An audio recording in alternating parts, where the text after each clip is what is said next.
So it's a nice seaside resort. The thing is that we are in October. Well, it's very nice out. You are very lucky because sometimes, and a lot of time in October, it's the rainy season. It rains, and it rains, and it rains. But this year we are very lucky with the weather. It's very, very different from last year. Last year we had a very hot summer. Last year we had 5 heat waves. 5 heat waves. Very hot summer last year. Big fires. Have you heard maybe about our fire in France? Fires in France, it was really bad. This year the summer was really strange. It was raining and then hot, raining and then hot, raining and then hot. But we have a beautiful month of September, October. But this is unusual, so you are very lucky. And very hot. We could have nice weather, but not that hot.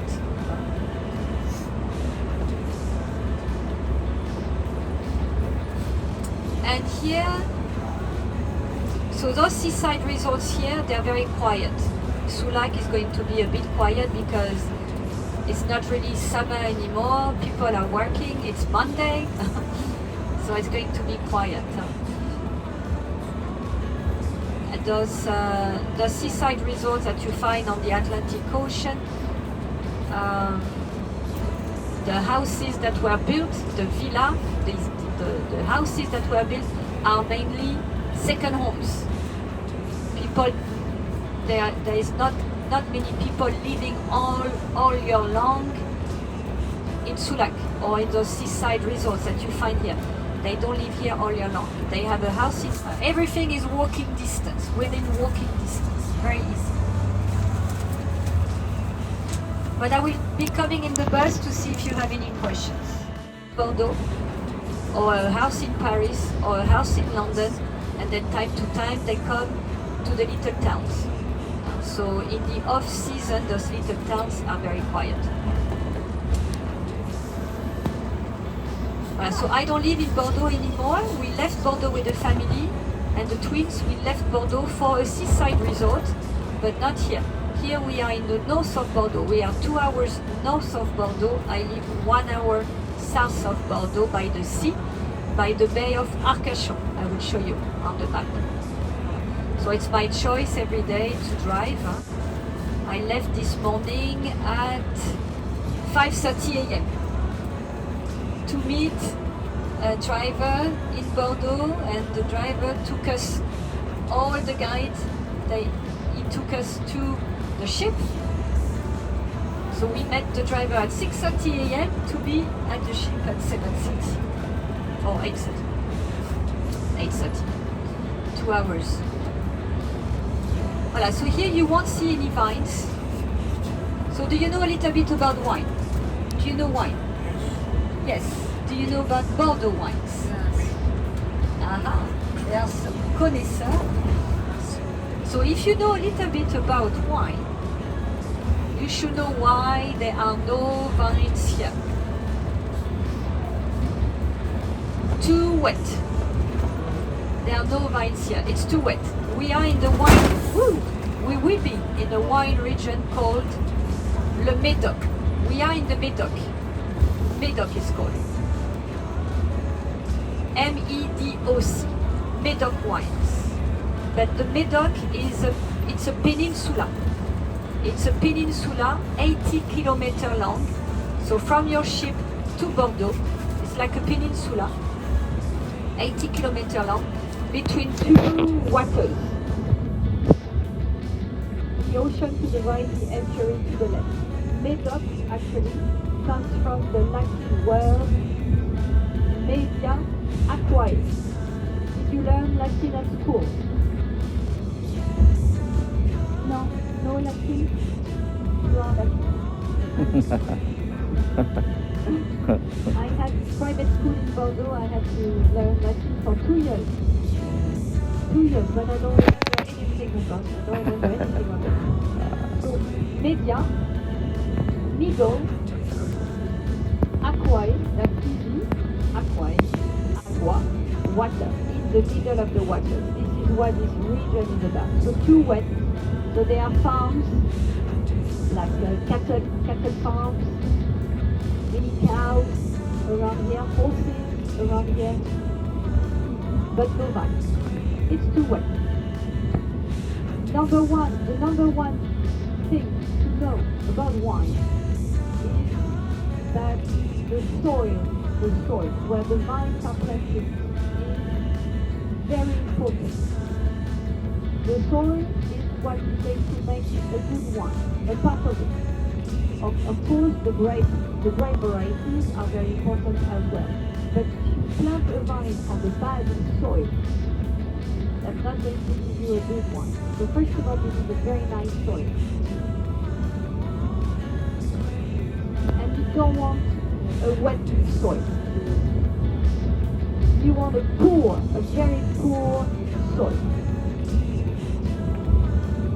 In Bordeaux, because of the weather we have, because of the rain we have, we are not allowed to irrigate. We are not allowed to give water to the vine. We can't. It's against the rules. We have many rules in Bordeaux about wine, and the number one rule, we cannot give water to our vine, even in the summer. So if you travel to another region, maybe you'll be surprised.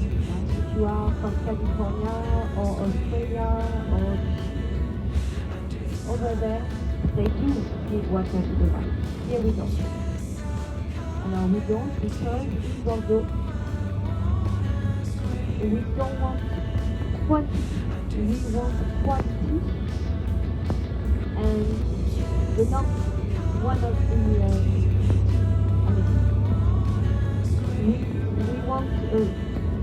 we don't want too many juice. We want a limited amount of juice per vine.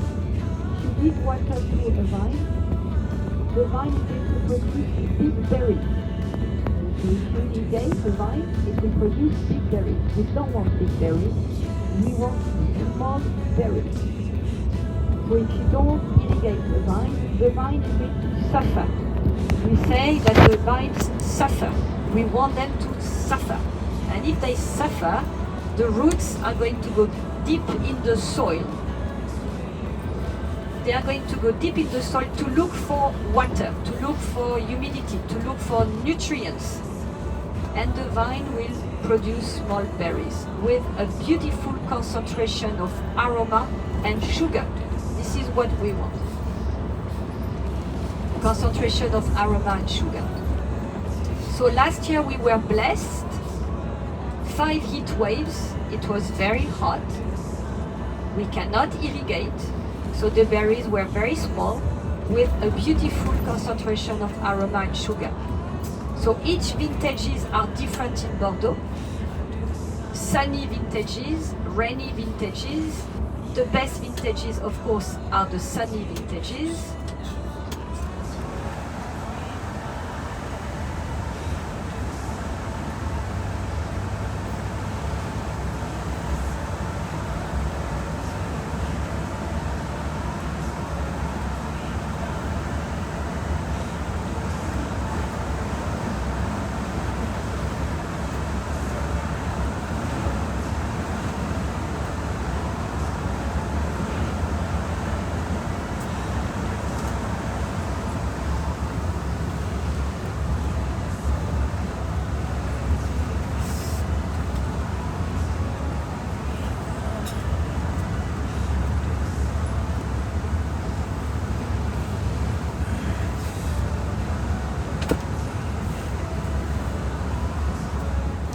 In 2022, beautiful vintage, but for the wine growers, not enough juice, not enough quantity. I mean, it's a very small production because the berries were very small. That's very good for us. It's very good for the quality of the wine, but the wine growers, they did not produce a lot of wine to make money. Not enough. So maybe this rule is going to change in the future. Because of global warming, maybe this rule of no irrigation will change in the future. Also because it's very dangerous to not give water to a vine if it gets too hot. If you don't give water to a vine and it gets too hot, the vine is just going to die. So I'm sure this rule is going to change a little bit. Maybe there will be a few days when it will be possible. Alors, Bordeaux Vineyard is huge. It's way bigger than Napa in California, for example. It's 300,000 acres of vines. 300,000 of acres. Safely, I think he was the only one awake at one point.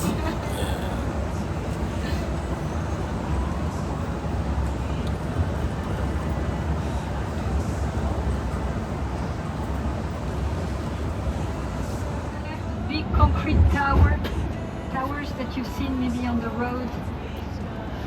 They are water tank.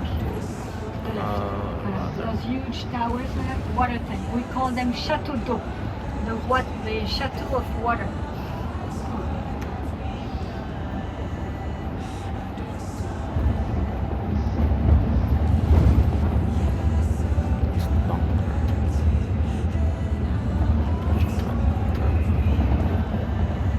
De l'autre côté, là, c'est Royan. Non, Méché. Méché. Oui.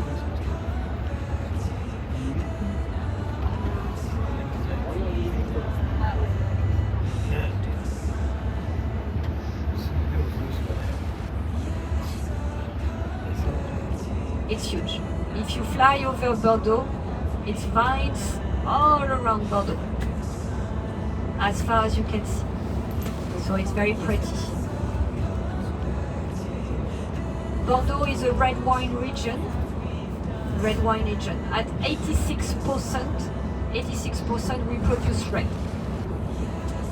But the new generation, we want more and more rosé. Do you like rosé? Rosé wine? You drink rosé in Japan, for example? No? Rosé?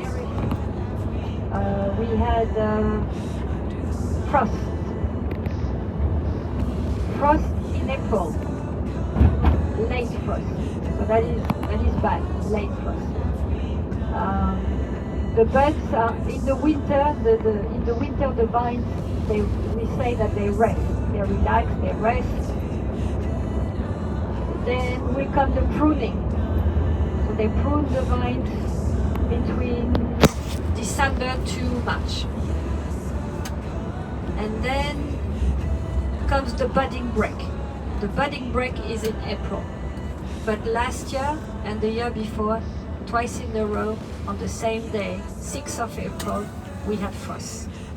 And depending on where the vines are located, some wine growers lost 70% of their crop because of frost. If the vines are located along a river, so the estuary is to the left, there are some chateaux that they have their vines along the estuary. So that is great because along the river there is like a microclimate and it's a little bit cooler in the summer, but it's a little bit warmer in the winter. So the wine growers who had their vines along the river, they lost only 30% instead of 70% of their crops. But well, we had frost last year. So if you were traveling here in April, driving around the Bordeaux vineyard in April, then you could see hundreds or thousands of candles. One of the techniques used to try to warm up the air is to use candles. So all the candles, it's like a metal boxes, and inside there is a candle, like a little fire. And everything is spread out around Bordeaux, and so when you drive at night it's very pretty because you have all those candles. But it's very stressful for the wine growers. The other technique is to use wind fan. Well, you know, like the thing that they turn and they move the air. Or if you are really rich, you can rent an helicopter. You have an helicopter flying over the vineyard, and that will move the air as well. Another technique is to delay the pruning. If you delay the pruning, then you delay the budding a little bit.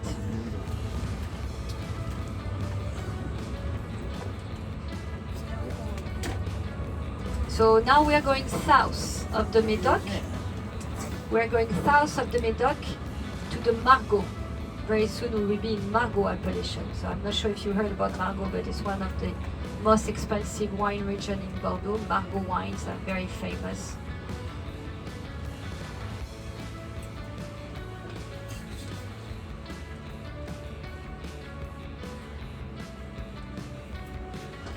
Voilà, so we have frost. This year we had mildew, very bad mildew. It's a fungus that comes with the humidity in the air. And the fungus this year, the mildew was very, very bad. And there was nothing we could do about mildew. And so the wine growers lost some of their crops because of mildew. Sometimes we have hailstorm, like last year. Mildew, frost, hailstorm, too hot, too cold.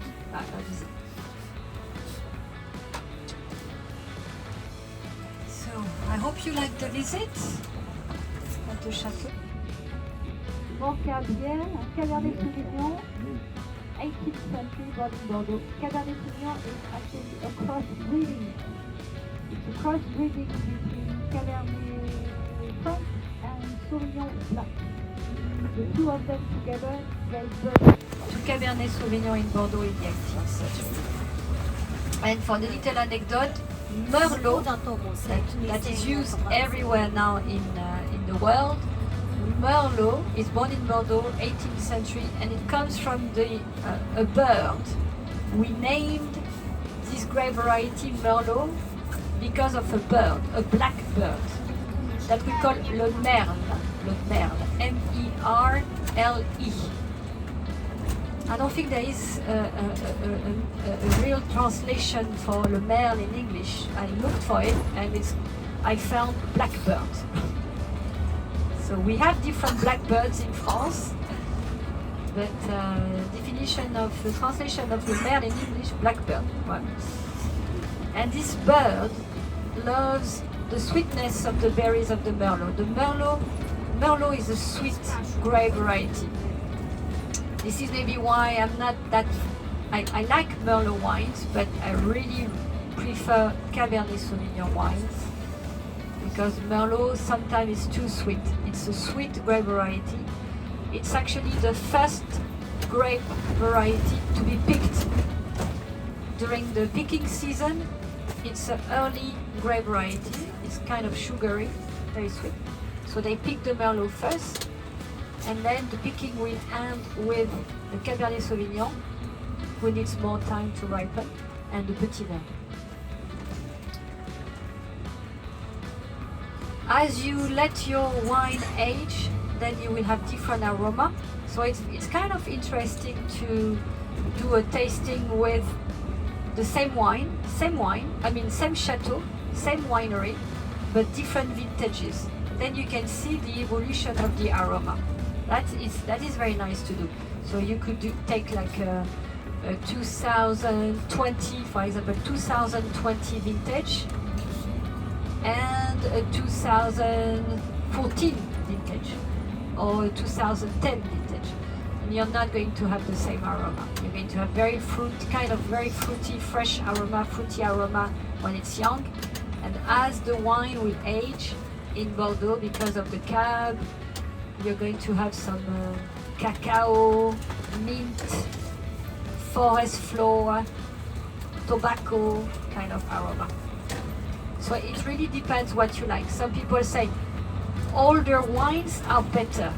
No, older wines are not better. It depends what you like. Some people don't like older wines. They don't like those forest flower tobacco kind of aromas. I like the fruity aroma. So it really depends what you like. I like everything. Young, old, whatever.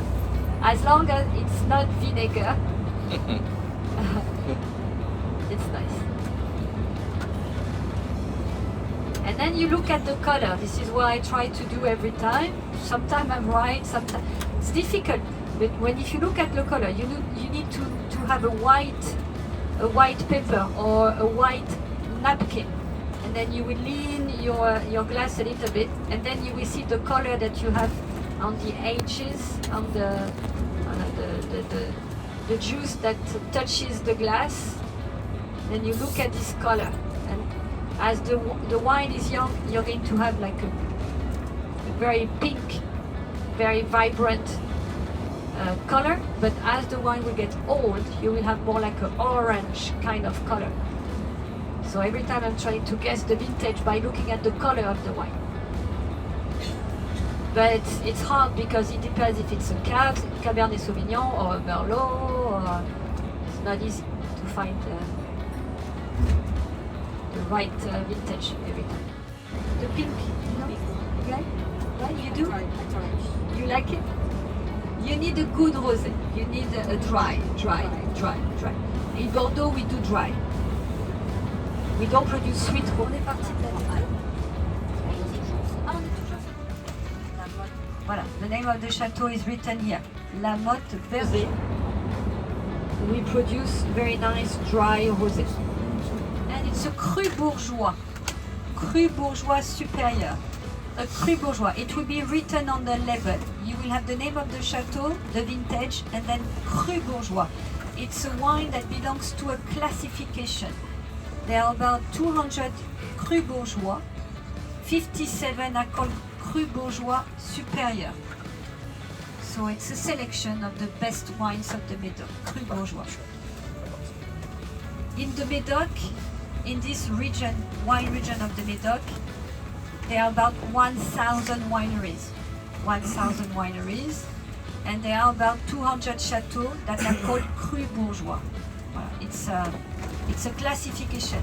It gets warmer and warmer in Bordeaux. So in the summer, when it gets warm, in Bordeaux it gets warm from May to September, October, let's say. So from this time, we go to the beach. Many people in Bordeaux area, they have a pool. What do you drink when it's hot outside? You don't drink red wine really. By the pool or at the beach, it's either beer or rosé or white wine. So then this aristocracy of Bordeaux, they built beautiful chateaux around the 18th, 19th century. The vines, the average age of a vine is 40 years old. 40 years old, that's the average age of a vine. The older is the vine, the best is the wine. So actually, normally a winery will produce 2 to 3 different wines. A very nice wine, very complex, very concentrated, made with the old vines, and the less expensive but less concentrated, less complex wine made with the younger vines. When the vine will reach about 65 years old, the vines will be pulled out. Not because they don't produce a good wine, but it's the opposite. The older is the vine, the best is the wine, but because they don't produce enough anymore. So they have to pull them out. To the right, this is a co-op. So this is not a chateau, it's a co-op, a cooperative. Co-op. 1 bottle out of 4 in Bordeaux is produced by a co-op. Samedi à gauche bientôt. Ouais. Tu connais, t'as déjà été which are located in the appellation Pauillac. So I'm not sure if you know what I mean by appellation. An appellation. What's an appellation? Champagne is an appellation. Cognac is an appellation. So it's a delimited area. And if if you make a brandy outside, for example, this area of cognac, you cannot call it cognac. If you make a sparkling white wine outside the Champagne region, you cannot call it champagne. Well, so we have in Bordeaux 65 appellations. 65, it's a big number. We have a huge vineyard, 300,000 of acres. So we divided it into 65 little wine regions, but we don't call them wine regions, we call them appellations. We have basic appellation like Bordeaux. Bordeaux is one of the 65 appellations, and we have very expensive wines like Pauillac, Margaux, Pomerol. Pomerol, it's on the right bank of the Dordogne River. Here we are along the estuary. I will show you a map very soon and you will understand where we are, where the Médoc is. But we are on the left bank of the estuary. Pomerol, Saint-Émilion, that's on the right bank of the Dordogne River. So very different type of soil. Look to the right, look the image that you have to the right. The Château La Tour Carnet. So coming very soon to the right, you see a very nice chateau. It's actually a chateau, a prestigious building. It's one of the oldest that we have in Bordeaux. It was built around the 15th century. There is still a moat, a wet moat, and the chateau kept its drawbridge, like a medieval castle. It's a chateau, it's also a winery. In Bordeaux, we call our wine, we call them chateaux. Chateau something. We are going to Chateau La Morte Bergeron, Chateau Mouton Rothschild, Chateau Lafitte, Chateau Latour, Chateau Margaux. We all them chateaux, but we don't have, we have 6,000 wineries in Bordeaux. There are no 6,000 chateaux. Of Bordeaux. This aristocracy, you know that we had the nobility, we had the king, we had the queen before. Then we had the French Revolution. But in the 19th century, this old aristocracy of Bordeaux, they invested in vines, they invested in a winery. And because they were from the nobility, because they were from the aristocracy of Bordeaux, on the winery, they built themselves a beautiful chateau, a beautiful place, a beautiful house, a chateau, a prestigious building. But now everybody is using the word chateau. So even if you make the fermentation of the wine in a basic random house, you can call your wine chateau. So chateau in Bordeaux means a wine estate, and sometimes there is a prestigious building on it. Where we are going, Chateau La Morte Bergeron, on the winery, there is a beautiful chateau from the 19th century. But this is very special. We don't have 6,000 chateaux in Bordeaux, in the sense of a prestigious building. Where we are right now, the Médoc, is a baby vineyard. It's a vineyard that was planted in the 17th century. Very few vines were planted before the 17th century, because this area was wet, too swampy, too wet. And Dutch engineers came in the 17th century to drain this area of the Médoc, and then the vines were planted.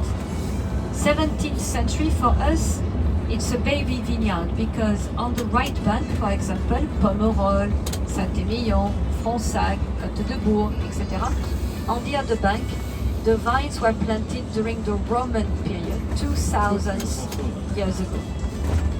But here, because this area was too wet, vines could not be planted before Dutch engineers came to drain it. And then the vines were planted. To the right, it's a very nice winery, Gruau-la-Rose. The chateau is from the 18th century. And you see the metallic tower to the right, the metallic tower. They start the visit at the top of the tower. So when you visit Pauillac, Saint-Estèphe, Saint-Julien, Marvaux, Ducru Beaucaillou, the chateau to the left. Very nice chateau with the flags. Ducru and Beaucaillou. If you took French, Beau means beautiful. Caillou means stones. That is the name of the chateau coming to the left. The beautiful stones. That is referring to the soil. You will look at the soil, and sometimes you will see beautiful stones that came from the mountains by the rivers. They were brought here from the mountains by the rivers 400 millions of years ago, those stones in the soil. Béchevel to the left, Chateau Béchevel, beautiful, they built a beautiful cellar. And look at the building itself, the chateau itself. We call it the Versailles of the Médoc. Versailles of the Médoc, Chateau Béchevel. Owned by a Japanese group. The chateau to the left. It's owned by a French wine and spirit group and a Japanese wine and spirit group. Suntory. You know Suntory, the whiskey, Japanese whiskey. They own this chateau to the left that we pass. Chateau Béchevel, with another group that is French. Voilà, for example, you see the trees planted here to the left. I'm pretty sure that those trees were planted to suck the water, too much water. And here to the right, you see no vines, too wet. So you see the cows. And we want more and more rosé, so the wine growers adapted their wines to what we want. So they produce more rosé. So now Bordeaux is the second largest producer of rosé in France. The main region for rosé in France is the Provence, the southeast of France. We are southwest. The main producer of rosé in France is southeast, in the Provence area. Maybe you've been there already. We have dry white wine, which is perfect for oysters. Do you eat oysters? Yes? Where I live on this bay, it's a big bay, beautiful bay, not far from the ocean. It's a big nursery for oysters where I live, in this bay. Every summer there are millions and millions of baby oysters that are born. It's a big nursery for oysters where I live. And at the market, if I go to the market or at the farm, at the oyster farm, I will buy the oysters. It's around 5 to 6 euros for a dozen. For a dozen. 5-6 euros. So it's 5-6 euros. It's what the size? The size? Size of an oyster. You have small, but 6 euros. For 6 euros, you have a normal size. Not too big because it's not good when it's too big, and not too small. So it's very inexpensive. So in Bordeaux, for lunch today, you will find some restaurants with oysters. So you could have oysters, you could have alors escargot. People are asking me about escargot. Bon, in France, us French people, we less and less we eat escargot. Less and less. I know that you, as a visitor in France, last week I had many people they had escargot for lunch, but when I go to the restaurant, I don't eat escargot. I will have oysters, but not escargot. But you could find some escargot in Bordeaux, of course. Voilà, but the southwest of France is known for its oysters, especially in Bordeaux, oysters. Foie gras, maybe you heard about foie gras. It's a very expensive pâté, duck pâté or goose pâté. That will be the tradition, the bunker. we were occupied. This part of France was occupied during the Second War. The Second War, we were occupied by the Germans, and that's the time of my grandparents. My town is Bordeaux. I was born in Bordeaux. I grew up in Bordeaux, but I left Bordeaux when I was 22 years old. I left for the US, for the East Coast, near Worcester, Mass, which is an hour away from Boston area. I lived there for 13 years, but in and out, 6 months a year.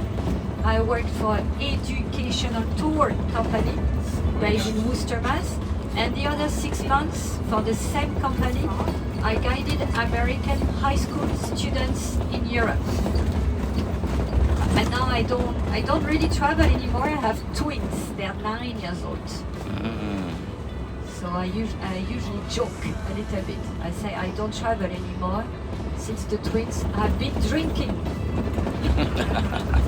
That was the twins' impact.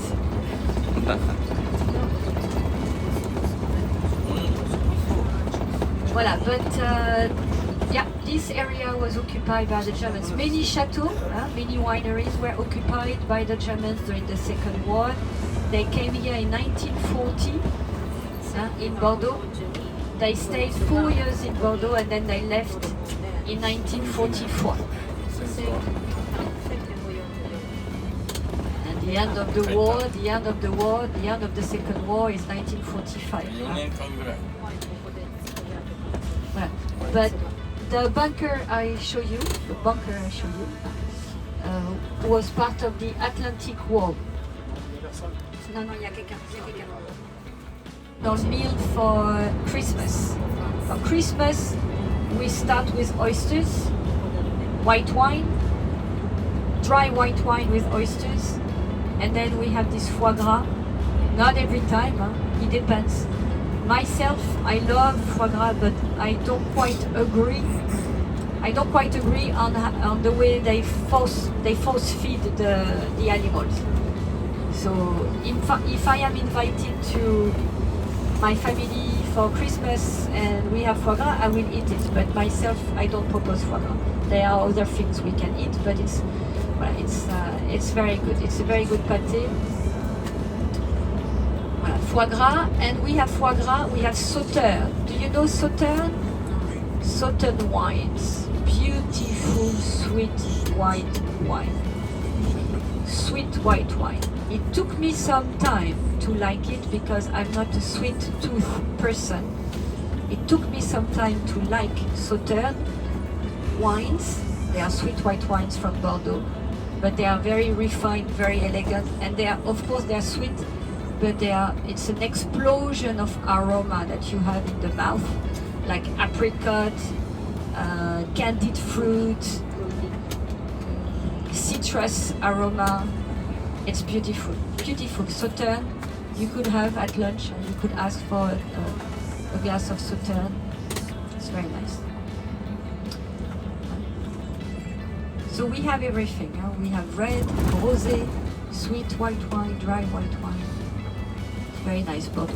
It's very nice to be in this wine region and to have access to affordable, very nice wine for the money. Bordeaux is known for its very nice wine for the money. The average price of a bottle in Bordeaux is €8. Now, of course, we have very, very expensive wines in Bordeaux. We have some of the most expensive wines in the world. We have Petrus. Petrus, it's a winery. Petrus, it's €5,000 one bottle. €5,000 one bottle. Not far from where we are going, you have Lafite Rothschild, Mouton Rothschild.